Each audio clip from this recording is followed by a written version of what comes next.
শয্যার সংখ্যার বিপরীতে নিয়মিত প্রায় দ্বিগুণ রোগী চিকিৎসা নিচ্ছে রাঙামাটি জেনারেল হাসপাতালে। বাধ্য হয়ে যাদের অনেকেরই ঠাঁই হচ্ছে মেঝেতে।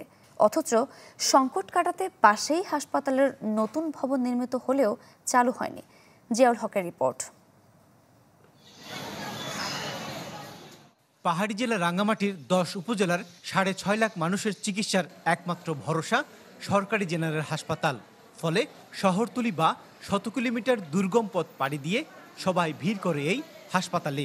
এতে 100 শয্যার হাসপাতালটিতে প্রতিদিন দ্বিগুণ রোগী ভর্তি থাকায় অনেককেই থাকতে হয় মেঝেতে। অথচ চিকিৎসা সুবিধা বাড়াতে পুরনো হাসপাতালের পাশেই 30 কোটি টাকা ব্যয়ে 150 শয্যার নতুন ভবন নির্মাণ শেষ হলেও তা এখনো চালু হয়নি। ফলে পুরনো ভবনে বিপুল সংখ্যক রোগীর চাপ সামলাতে হিমশিম খাচ্ছে কর্তৃপক্ষ। হাসপাতালে সিটের অভাবে আমাদের ফ্লোরে থাকতে হচ্ছে।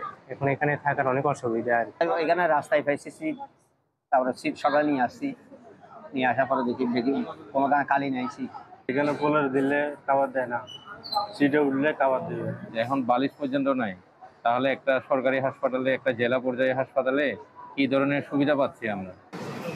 রোগীর চাপ বেড়েছে জানিয়ে খুব দ্রুতই নতুন ভবন চালু করা হবে বলে জানালেন স্বাস্থ্য কর্মকর্তারা। মেডিকেল কলেজের কার্যক্রম চালু হওয়ার পর থেকে এখানে রোগীর সংখ্যা রাতারাতি 200-250 দিকে চলে যায়। এই মুহূর্তে আমরা 50 শয্যার স্ট্রাকচারে 200 থেকে 250 রোগীর সেবা দিচ্ছি, যেখানে আমাদের করিডোরগুলোতেও জায়গা দেওয়া যাচ্ছে না।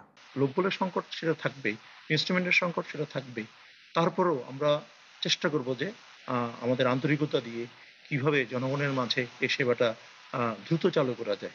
সিভিল সার্জন মহোদয়ের সঙ্গে আমরা আলাপ করছি যাতে লোকবল অতি শীঘ্র আমাদের কাছে পাঠায়, এবং এর সাথে সাথে যে ওটি বা সরঞ্জাম, অপারেশন, অন্যান্য সুবিধাগুলো, যন্ত্রপাতিগুলো যাতে দ্রুত আসে সেগুলো আমরা ব্যবস্থা নেব। নতুন ভবনটি চালু হলে দরকার হবে জনবল ও যন্ত্রপাতি। তাই এই ব্যাপারে মন্ত্রণালয়কে অবহিত করার কথা জানায় জেলা পরিষদ।